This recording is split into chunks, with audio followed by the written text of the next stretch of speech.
Hello friends, एक बार फिर से आपका स्वागत है हमारे इस प्रो स्टडी क्लासेस में। आज की क्लास में हम गॉस की प्रमेय को डिराइव करेंगे। आज की इस क्लास में हम गॉस की प्रमेय को बहुत ही आसान तरीके से आपको डिराइव करके दिखाएंगे। तो वीडियो को ज़्यादा लंबा ना करते हुए आइए शुरू करते हैं। वीडियो को शुरू करने से पहले आपसे एक छोटी सी रिक्वेस्ट है कि यदि आप हमारे चैनल पर नए हैं तो हमारे इस चैनल को सब्सक्राइब कर लीजिए तथा अपने नोटिफिकेशन बेल को ऑल पर सेट कर लीजिए, जिससे हमारी आने वाली सभी वीडियो की नोटिफिकेशन आप तक मिलती रहे। तो आइए अब शुरू करते हैं। सबसे पहले गॉस की प्रमेय को शुरू करने से पहले हमें इसके कुछ छोटे छोटे पॉइंट को समझना पड़ेगा, जो कि इससे पहले हमें आवश्यक है समझ लेना। जिसमें आपका पहला पॉइंट है क्षेत्रफल सदिश। जी, पहला पॉइंट है आपका क्षेत्रफल सदिश। क्षेत्रफल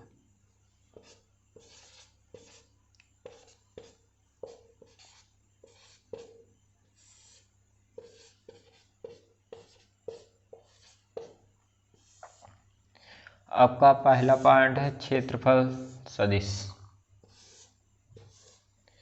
इसमें अब तक आपको पता होगा कि क्षेत्रफल एक अदिश राशि है जिसकी कोई दिशा नहीं होती है, लेकिन आज के बाद आप इसका उल्टा समझ लीजिए। क्षेत्रफल एक सदिश राशि है जिसकी दिशा इसके तल के लंबवत होती है। जैसे आप यहाँ पर देखेंगे तो एक तल बना हुआ है।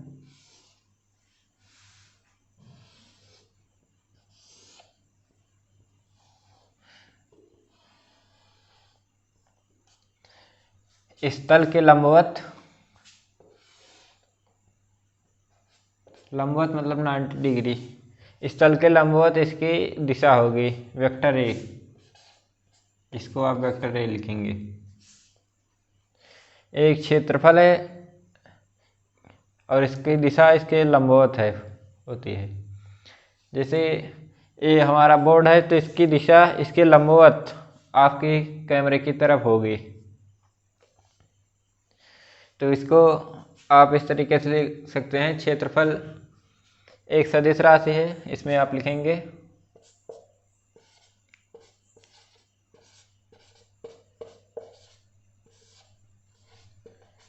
क्षेत्रफल एक सदिश राशि है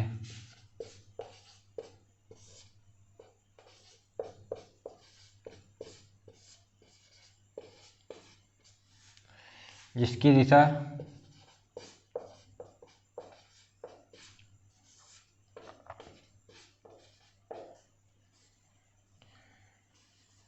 पृष्ठ के लंबवत होती है।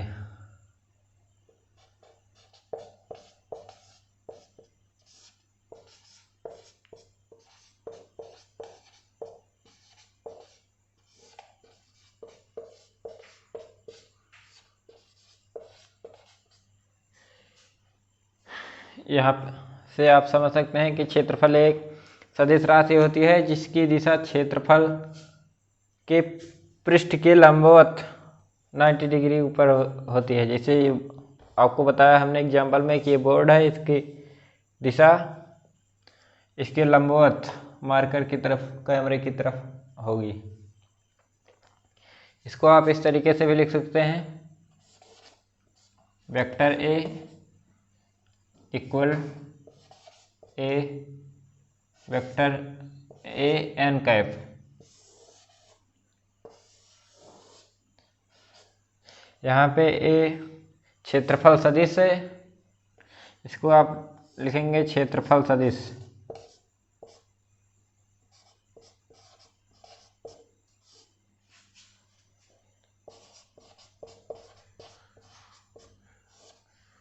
यहाँ पे ए क्षेत्रफल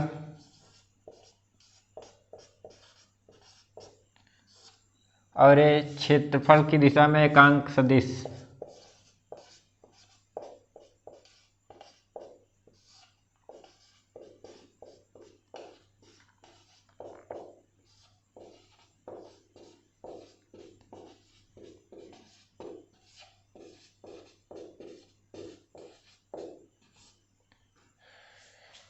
एन कैप का मान 1 होता है। इसको साधारणतः इसका दिशा निर्धारित करने के लिए बताते हैं, लिखते हैं। इसका लिखने का कोई खास मतलब नहीं होता है, सिर्फ इसकी दिशा को बताता है कि क्षेत्रफल में दिशा है। उसके बाद आपका नेक्स्ट पॉइंट आता है जो कि है वैद्युत फ्लक्स। तो फ्रेंड्स, इसके बाद हमारा नेक्स्ट पॉइंट आता है वैद्युत फ्लक्स।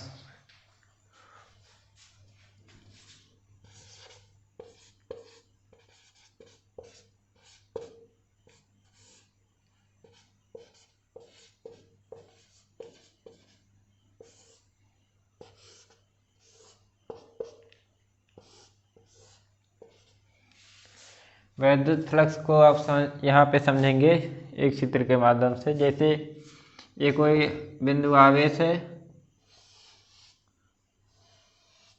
तो इससे हमें पता है कि इससे वैद्युत बल रेखाएं निकलती हैं, प्लस आवेश के कारण वैद्युत बल रेखाएं आवेश से दूर निकल जाती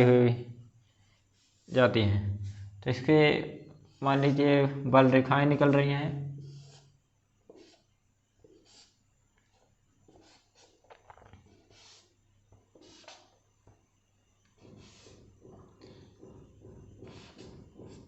और यहीं पर एक पृष्ठ रखा हुआ है।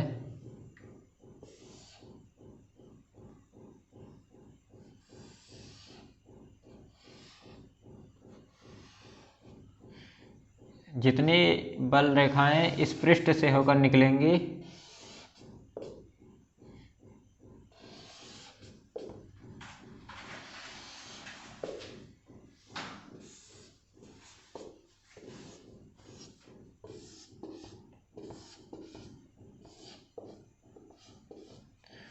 इसमें प्लस क्यू आवेश के कारण वैद्युत बल रेखाएं निकल रही हैं। इस वैद्युत बल रेखाओं के बीच में एक पृष्ठ रखा हुआ है। जितनी वैद्युत बल रेखाएं इस पृष्ठ से होकर गुजर रही हैं, इन्हीं बल रेखाओं की संख्या को वैद्युत फ्लक्स कहते हैं। वैद्युत फ्लक्स को आप इन बल रेखाओं की संख्या कह सकते हैं। जितनी भी बल रेखाएं इस पृष्ठ से होकर गुजर रही हैं, ये इस पृष्ठ का वैद्युत फ्लक्स कहलाएंगी। वैद्युत फ्लक्स आवेश का नहीं, पृष्ठ का होता है। जो पृष्ठ रखा रहेगा उसी का वैद्युत फ्लक्स होगा। तो आप इसको इस तरीके से लिख सकते हैं, किसी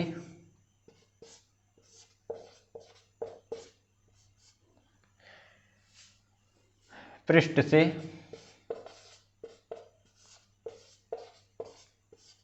होकर गुजरने वाली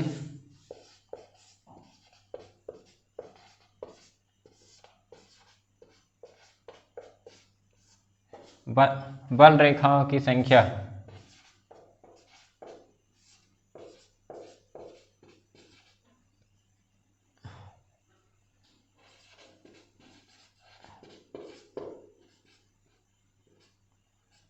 किसी पृष्ठ से होकर गुजरने वाली बल रेखाओं की संख्या को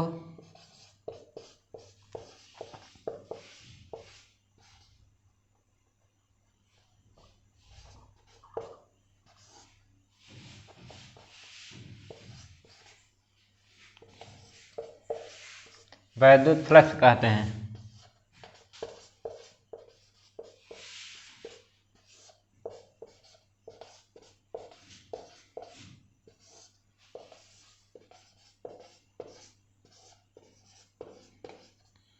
इसको फाई से लिखते हैं, इसको फाई से प्रदर्शित करते हैं।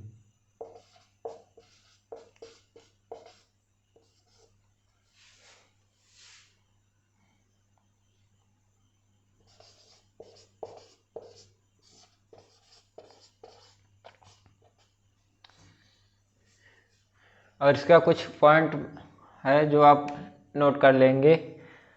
फाई इज इक्वल होता है ई ए कॉस थीटा। ई ए कॉस थीटा।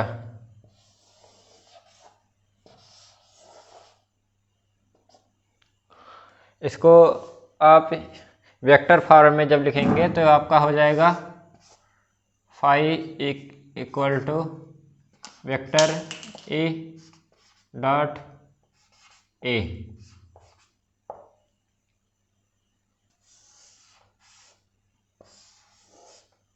इसमें एक पॉइंट आप और भी जोड़ लीजिएगा, यह एक अदिश राशि है।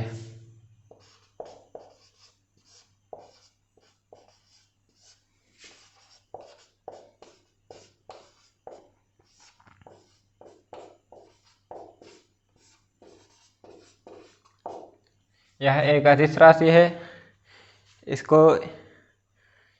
इसका सूत्र होता है phi is equal to E dot A cos theta. Vector form में जब आप लिखेंगे तो इसको लिखेंगे phi equal to E vector E dot vector A. अगर आप इसको कलन रूप में या अवकलन रूप में लिखना चाहें तो आप इसको लिख सकते हैं, यहाँ पे लिख सकते हैं कलन रूप में लिखने पर।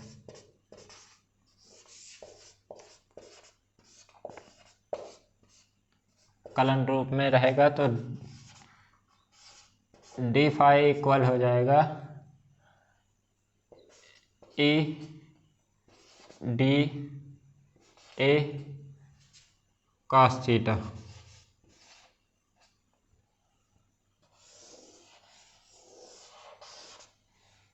कलन रूप में आप इसको इस तरीके से लिख सकते हैं E D phi equal to E D A cos theta. इसका हम अब मात्रक जब निकालेंगे तो इसका मात्रक किस प्रकार से निकाला जाएगा ये आप देख लीजिए।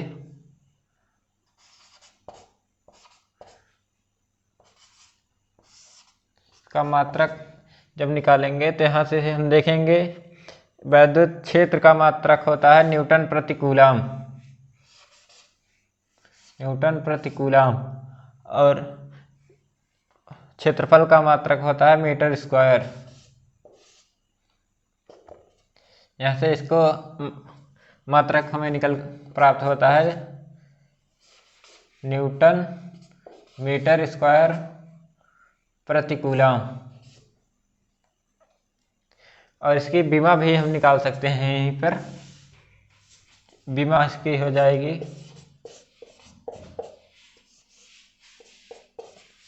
विमा यहाँ पर न्यूटन का होता है न्यूटन बल का मात्रक होता है, तो बल की विमा होती है mLT -2। और मीटर को हम लंबाई का वर्ग होता है तो L square mLT-2 metre square. उसके बाद यहाँ पे नीचे है कूलम। कूलम को हम AT कूलम की विमा होती है AT। अब जी इसको एक साथ लिखने पर हो जाएगा mLT-3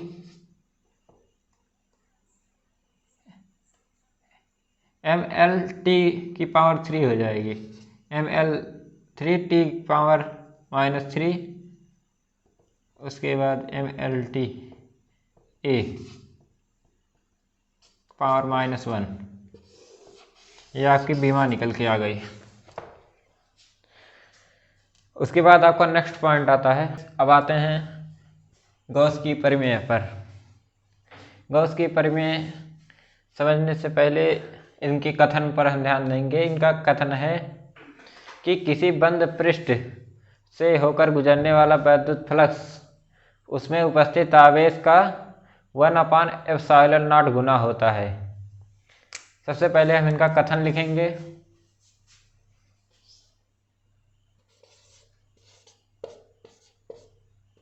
इनका कथन है किसी बंद पृष्ठ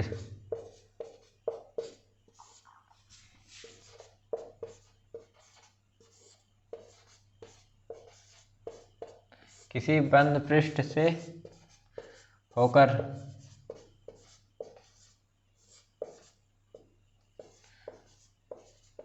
गुजरने वाला वैद्युत flux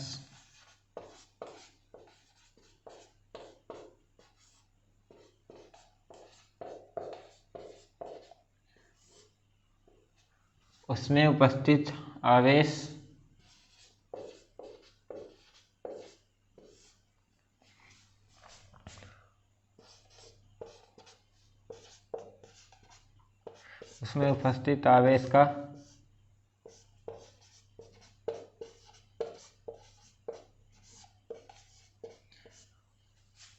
one upon epsilon not गुना होता है।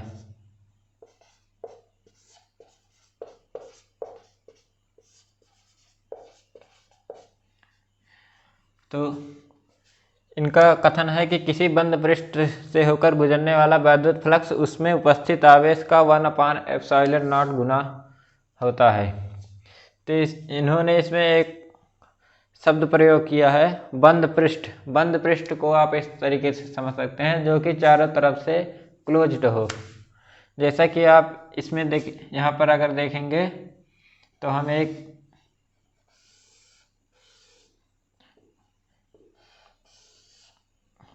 वर्ग बना रहे हैं।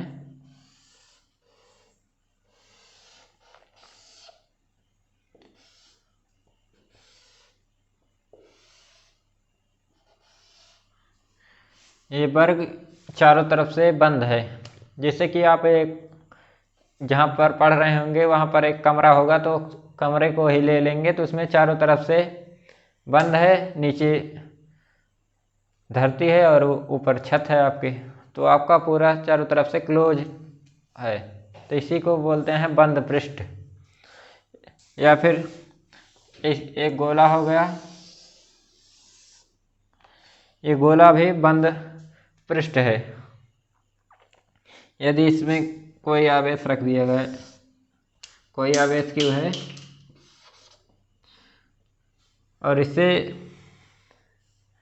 जो वैद्युत बल रेखाएं निकलेंगी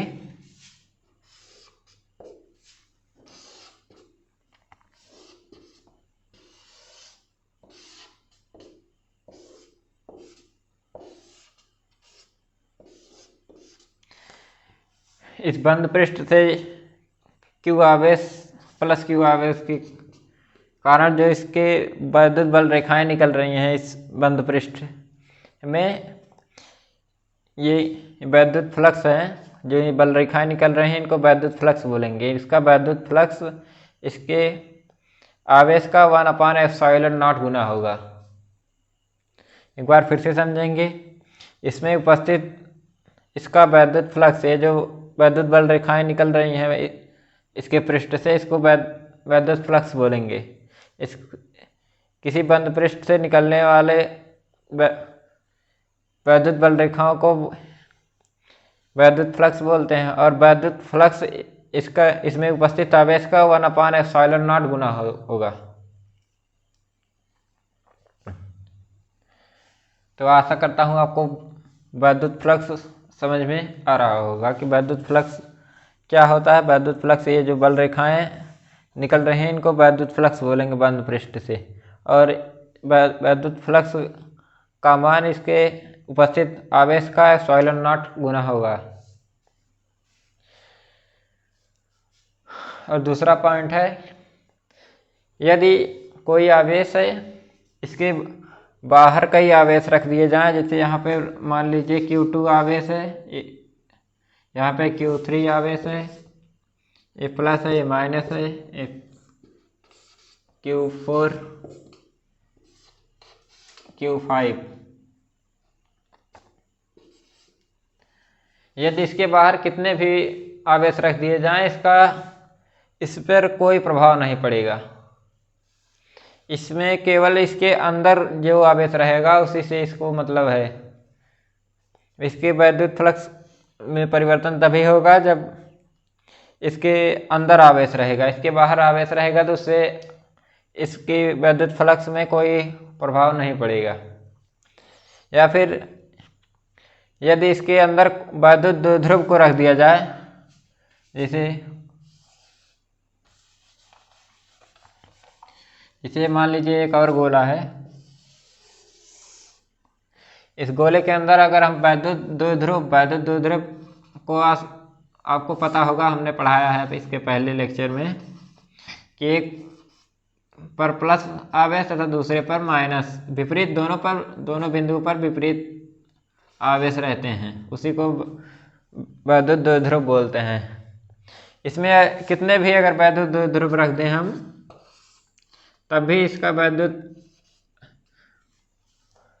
वैद्युत फ्लक्स का मान शून्य ही होगा, क्योंकि इस पर आवेश 0 होता है। तो जब अगर आवेश 0 होगा तो इसके 1/ε0 गुणे, अगर यहाँ पर फाई वैद्युत फ्लक्स है निकालेंगे तो 1/ε0, और आवेश अगर 0 हो जाएगा तो यहाँ पर वैद्युत फ्लक्स भी हमारा 0 हो जाएगा। तो आप इन दोनों कथनों को याद रखेंगे कि यदि इसके अंदर कितने भी वैद्युत द्विध्रुव रखे हों तो तब भी इसका वैद्युत फ्लक्स 0 होगा, और इसके बाहर अगर बंद पृष्ठ के बाहर आवेश रखे हों तो उनसे बंद पृष्ठ के अंदर वैद्युत फ्लक्स में कोई परिवर्तन नहीं होगा। तो आइए आगे समझते हैं।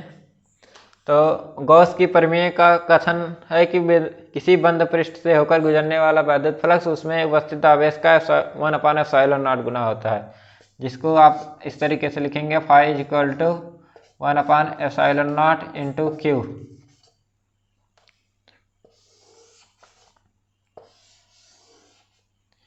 अब आइए इसको सिद्ध करते हैं। तो फ्रेंड्स, अब हम डेरिवेशन इसका स्टार्ट कर रहे हैं। इससे पहले आपको एक ग्राफ देख रहा होगा, इस ग्राफ को आपको इसके बारे में थ्योरी पार्ट आपको एग्जाम में लिखना पड़ता है, तो इसको आप सबसे पहले इसका थ्योरी पार्ट लिखेंगे तब इसको सिद्ध करेंगे। इसमें ज़्यादा कुछ लिखना नहीं होता है, जो कि इसकी ग्राफ के ही बारे में होता है, जो कि मैं यहाँ पर लिख दे रहा हूँ, आप इसको उतार लेंगे। माना कि एक बंद पृष्ठ, माना कि एक बिंदु आवेश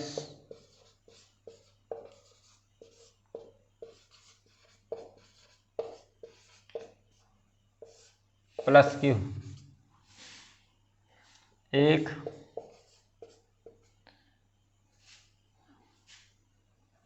माना कि एक बिंदु आवेश प्लस क्यू एक बंद पृष्ठ में रखा हुआ है।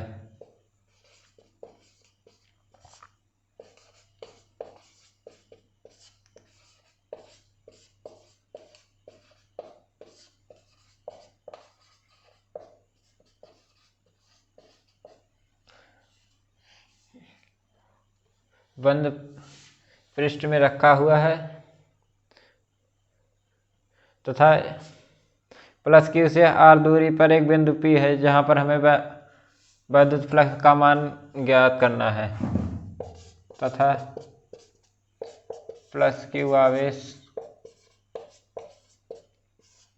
से आर दूरी पर एक बिंदु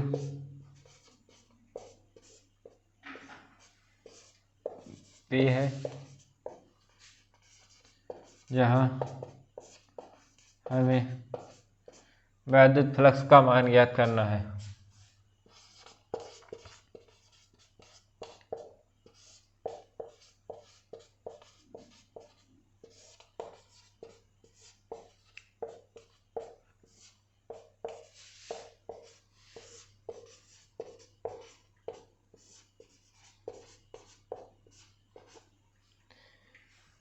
इसका ज़्यादा और नहीं लिखेंगे, थोड़ा बहुत अपने से जोड़ना होगा तो आप लोग जोड़ सकते हैं इसके बारे में।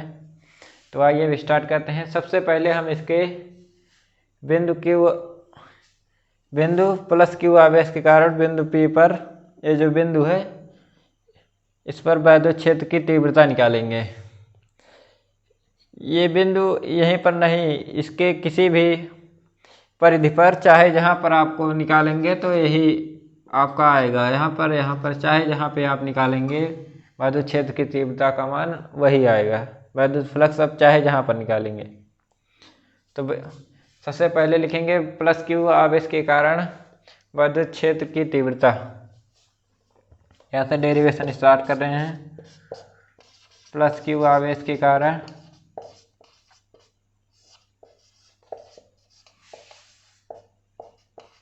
विद्युत क्षेत्र की तीव्रता।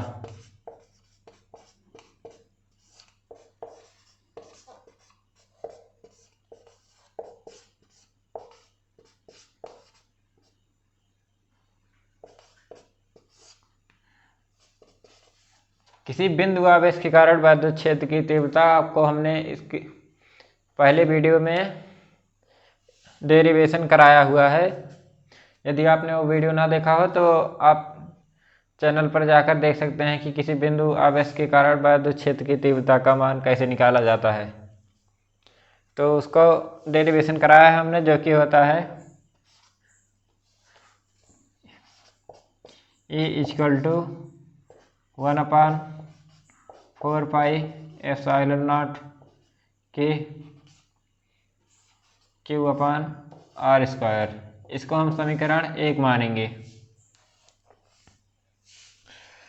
जब इसको समीकरण हम 1 मानेंगे तो उसके बाद हमें गोलीय पृष्ठ से गुजरने वाला विद्युत फ्लक्स हमें ज्ञात करना है। तो गोलीय पृष्ठ से गुजरने वाला विद्युत फ्लक्स, इसके शुरू में हमने बताया था कि जिसका मान हमने बताया था फाई = EA cos थीटा। तो यहाँ पर हम लिखेंगे गोलीय पृष्ठ से गुजरने वाला विद्युत फ्लक्स।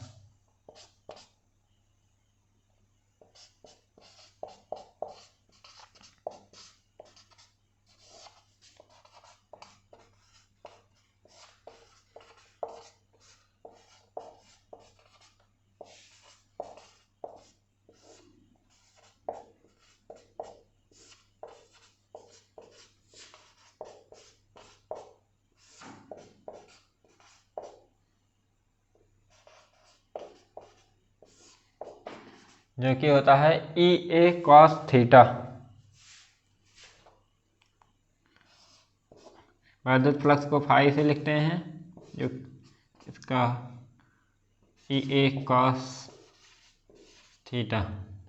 यहाँ पे समीकरण 1 से विद्युत क्षेत्र का मान, समीकरण इसको 2 अगर मान लें तो 2 में रखने पर E का मान रखने पर, समीकरण 2 में E का मान रखने पर, समीकरण 2 में 1 से E का मान रखने पर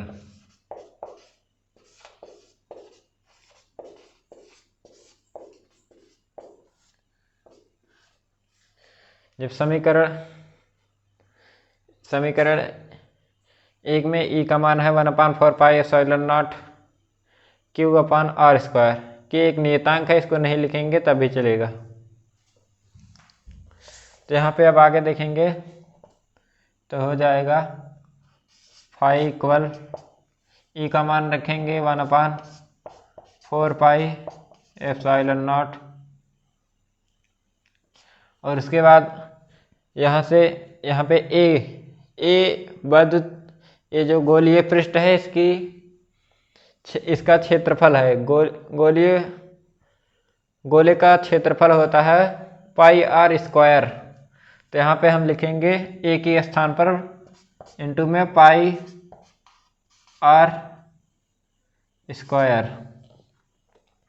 और cos थीटा में थीटा का मान हम यहाँ से निकालेंगे। यहाँ पे हम एक स्पर्शक रेखा खींच देंगे। यहाँ पे प्लस क्यू आवेश के कारण विद्युत बल रेखाएं सीधे जाती हैं, इससे दूर सीधे जाएंगे तो विद्युत बल रेखाएं का हो गया। तथा यहाँ पर ये जो क्षेत्रफल है बिंदु P पर ये जो क्षेत्रफल है, इसके क्षेत्रफल की दिशा अभी हमने बताया कि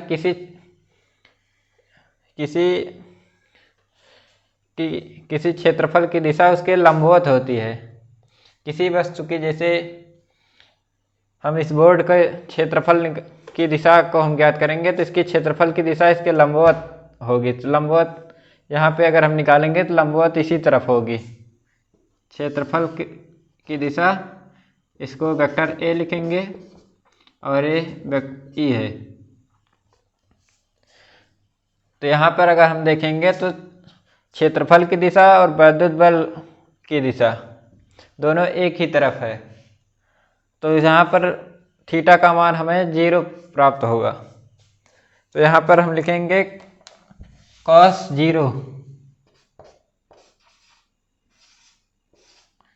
0 डिग्री। यहाँ पर अगर देखेंगे 4 पाई आर से 4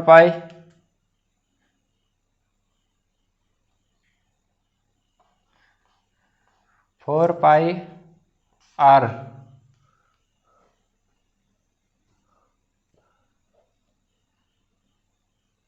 यहाँ पे Q/r² हमने नहीं लिखा है तो यहाँ पे लिख दे रहे हैं Q/r² इंटू में। यहाँ से r² कैंसिल होगा, 4 पाई से 4 पाई।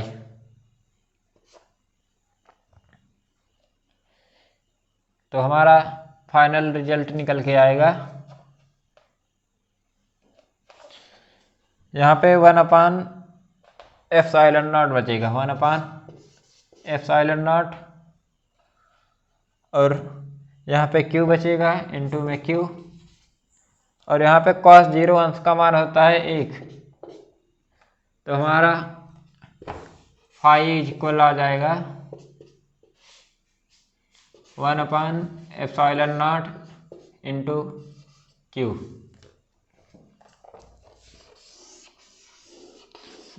इसी को हमें सिद्ध करना था कि गॉस की प्रमेय का कथन यही है कि किसी बंद पृष्ठ से होकर गुजरने वाला वैद्युत फ्लक्स फाई उसके अंदर के आवेश Q का 1/ε0 गुना होता है। यहाँ पे हमने पहले 1/4 पाई ε0 यहाँ से मान रखा था, पर हमने Q/r² नहीं लिखा था, तो यहाँ पर हमने बाद में लिखा है Q/r²। और गोले का क्षेत्रफल होता है 4 पाई r², जो कि 4 पाई से 4 पाई यहाँ पर कट गया, r² से r² कट गया, तो यहाँ पर बचा 1/ε0 और यहाँ पर Q बचा। और cos 0 अंश का मान होता है 1, तो यहाँ पर हमने 1/ε0 इंटू Q और cos 0 अंश का मान 1 रखा, तो हमें phi equal to 1/ε0 into Q मिल गया, जो कि होता गॉस की प्रमेय का कथन है। यहाँ पे हमने गॉस की प्रमेय को सिद्ध कर दिया है। आपको हमारा प्रयास कैसा लगा कमेंट में ज़रूर बताइएगा। अगर आपको हमारा ये प्रयास अच्छा लगा हो तो अपने दोस्तों तक भी शेयर कीजिएगा। वीडियो को लाइक कर दीजिएगा। जय हिंद।